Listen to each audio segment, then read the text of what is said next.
Good afternoon, members,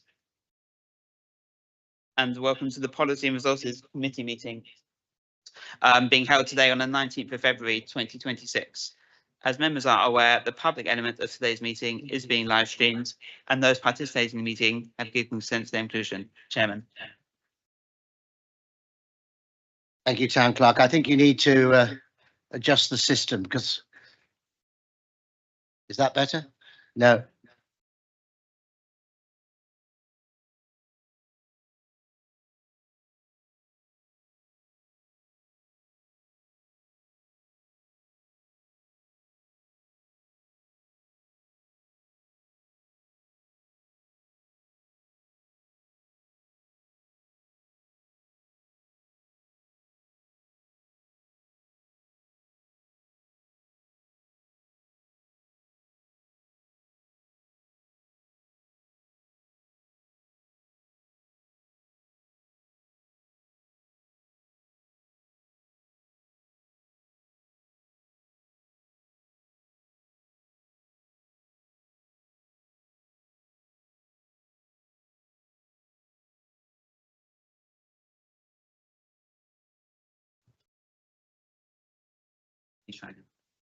Right. You can't do that. Sorry. No, absolutely. It's because room 3 or it's the 2 rooms.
In 2 minutes, just have a look. Right, okay, no,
Test. Oh, It works.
right, can members?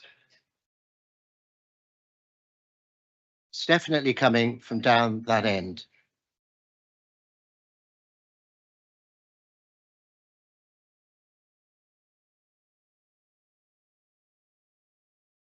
No.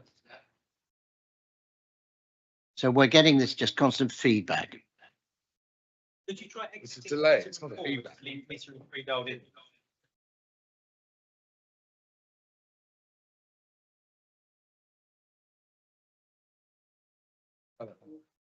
Not working at the moment, so give it a try. Is that better? That's okay. Yeah. That's it. Yeah, and presumably people can hear us online now. One assumes. Yes. Okay. Right. Yeah, that's Yes. Keep in touch, IT members, regroup and keep moving this meeting. Consoles syncing up, then we'll have to look into that. Right. And I want to get the meeting moved on, please, officers, if you could. Thank you very much to IT. Item 6, Town Clerk, please. Thank you, Chairman. Item 6 is a report on the appointment of independent persons. As members will be aware, the City Corporation is supported by a panel of independent persons that play an important role in promoting and upholding the high standards of conduct among elected and cooperative members. Recently, there were 4 vacancies arose on the panel and a recruitment process was undertaken to fill these positions. We received a very strong response, high number of applications, and now they are recommended, the chosen ones are recommended for final approval at the next Court of Common Council. Members happy with this? Thank you very much. Item 7, Town Clerk, please. Item 6 is a report on the City of London Corporation's corporate plan. Item 7, Dion will briefly introduce this report, noting just that members are being asked to formally publish it. And she will also touch on the progress that's been made, signpost some of the things to come. Dion. Thank you, Chairman. Good afternoon, members. So just to cover, as the Chairman says, a few things. So one about the publication and the engagement. This report, and it's helpful it's coming after the conversation you just had, will be digital first. So when we say publication, we mean publicising it on our website, within the corporate plan pages, internal and external website, but we will also have QR codes that will insert into the existing hard copies rather than print additional ones. This report that you've got today is the first year, so from 24 to 25. There is the interim reports members will remember from, or covering the period from April 2024 to December 2024. This report builds on that, so can be read in conjunction with the interim report as well as the full corporate plan. Teams across the corporation, including the institutions, have inputted into this, and I pass on my thanks to them, as well as my own team, in particular Alice Reeves, who's helped pull this together. I understand there was a question from the Chairman of Finance, who is not here today, but in terms of costs, I wasn't quite sure whether it was cost of the corporate plan or cost of this report, but in terms of this report, the only costs we had was staff time. We did this completely in-house. We wrote it ourselves. We published the documents that were in the pack ourselves. We used all of the logos and iconography that we got from the first time around and just recycled it. And that was part of the plan all along, that when we laid out the costs of the first corporate plan, that we would use it across the piece, not just for these reports, but you will see the same branding on our people strategy transformation, the work with deliveries and so on and so forth. Again, a question that was asked was about the length of the report. So again, in terms of publishing it and socialising it, the first 10 pages serve as the exec summary. So if you did want to use a shortened version, we can produce it for you, or you can just look at the first 10 pages. So changes from the prelim report and when the first corporate plan was published. There are a number of additions, including benchmarking. This was one of the key things that I'd spoken to members about previously. So we've managed to start doing some benchmarking around our social care services, biodiversity, housing, and benchmarking those against local authorities. We have introduced in this report, and we will continue to build on it going forward, the RAG ratings. So you can see analysis across the 6 outcomes in a snapshot. And we are monitoring how that is developing over the course of the year. There is also a high-level summary of engagement with our stakeholders that includes workers, residents and visitors using our information from public platforms. Just in terms of the results then, what this report has been telling you, and I'll take it all as read, there are notable results in terms of achievement in community engagement, economic growth in the city, as well as wider UK financial professional services sector and public realm improvements. That's not to say that there aren't equal shout outs for those delivering on the statutory service provision and environmental sustainability. In terms of challenges that we're spotting, these are not unique to the corporation, but we are starting to see some challenges coming through the results, largely contingent on wider economic and policy trends, investment at a national level, and how we will address challenges around productivity, economic prospects, including transitioning to net zero. And again, we will continue to monitor that year on year. In terms of the next steps, next report and so on and so forth, the data by definition, and I appreciate I sound like a stuck record every time I talk about the corporate plan, it will iterate over time, and hopefully you can see the development from the prelim to the first year report that you've got now.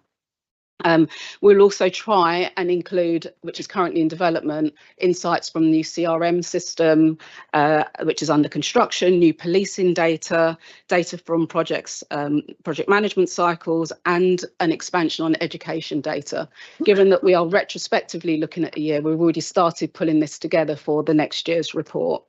It hasn't been asked, but just in case any members are interested, and again, because it came up on the earlier topic, we are looking at how we draw the insights and information from this report into our statutory reporting through local government, and the MHCLG local outcomes framework, which was being consulted on, we are able to lift and shift a lot of the information. So we ask for it once and use it in multiple ways. Chair, that was all I was going to say at this point. Happy to take any questions. Thank you. Dion, thank you very much indeed. It's really, I think, a great year one report, and I'm particularly pleased because as somebody who sat through the last corporate plan, and from the moment we first adopted it to the moment it ran out, I don't think members ever discussed it or had any feedback on our performance against it. So it's incredibly refreshing to be able to have a comprehensive report from you, and my thanks to you and your team, Dion, as well, for all the work that goes into this. It's a huge function. Paul Martinelli. Thank you, Chairman. Fully agree. An excellent report. Great progress for the corporation. Just 2 standout pieces that I thought interesting comments in there at page 88. You referenced the tenant satisfaction remaining high. Are we certain that we can evidence this if we're challenged? And then more concerning was the point of page 103 about the policy on the stop and search. Are we aligned? Is the police board aligned with this? I'm sure it's correct, and I'm sure from this corporation's ambition that's correct, but is the police board online with that? Thank you. Any other questions or comments? Oh, Steve. Yeah, thanks, Chair. No, this is a good report. I just wonder whether going forward, we could say a little bit more about residents it's not that it's not in there, but I just think maybe we should balance the report by maybe putting a bit more in about that. And the other thing that I thought was it's there's little bits in there, but we haven't really got a major bit on social mobility. And I just wonder whether we could actually sort of put something very clearly about what we're trying to do about social mobility in the next report. Thanks, Chair. Thank you very much, Steve. Tim House, Alderman House. Thank you, Chair. On page 91, there's a very interesting table around housing, and I read with some interest where we've come out in the various rankings relative to others. And my question, I suppose, is to what extent are we asking other local authorities who seem to have got it right, what they're doing right and we're doing wrong? So I live in Greenwich, and I look with some interest that their repairs ranking is top of the game. So I'd ask officers whether there are opportunities here for us to go and speak to, and I know the town clerk is in close contact with his peers across the boroughs, where we're down on the rankings, what we might be able to learn from others. Thank you, Tim, very much indeed. Any more comments? And not Dion, would you like to respond, please? Thank you, Chairman. Thank you for your questions. So in terms of the first two, so the page 88, the community feedback, that we pulled that together across all of the insights that we've got from various different communities over the course of that year. Bearing in mind it's a year old, so we will have other insights that we'll put into the next report, but that is accurate at the time of reporting period. And yes, 103, the police board was consulted through both the police authority board and also the CULP boards. So they informed us, they provided the material for us for the inclusion in report, so that is accurate as well. I completely agree. So one of the things that we signposted, and we've already started to look at it, is to bump up more on residents. We've got a lot more that we can report. Again, it was outside of the reporting period. So hold me to that, both on residents, but also on social mobility. We had the same sort of thing. We did try a little bit and add in the kind of next steps, but it just went so far into the next year that it kind of made a mockery of the time period. But they're both on my radar. And housing. So, yeah, it's a really great point in terms of who is doing it well, who is not doing it well, and actually learning from both ends of the league table. And yes, our housing colleagues are liaising really closely. I think one of the things that we want to look at as well is over a longer period of time, because we know there are peaks and troughs, and given our population and our housing stock and the inspections that we get, we can suddenly plummet really fast and then shoot up really quickly. So what this report, because it is annual, won't show you are those fluctuations in year, but I will take that away and see if there's some way we can reflect it in next year's report. Thank you. Thank you very much. Andrew Mayers. Can I bring him? I'd already agreed to take Andrew Mayers and then the town clerk. Thank you, Chair. Very good report, and thank you for the officers for pulling this together. The question I have now, and I'm assuming the answer will probably come in confidential, but is linked to item agenda 13. So on page 85, there is a table which talks about net zero and City of London being 14th, I think, if I remember the paper correctly. What I'd like to know when we get to agenda item 13, how much did the 13 above City of London spend to get to above us versus how much paper 13 is proposing? Maybe not an answer for this meeting, but I'd like to see if we have increased by 20% to get to number 14, and there's a paper 13 which talks about how much more we need. What I'd like to know is how much did the other 13 spend to get above us? Thank you, Chair. Well, I think when we get to item 13, I'll see whether Kate can possibly pick that up. Maybe not. But if she can't, we'll be able to certainly get back to you with a written answer. The town clerk.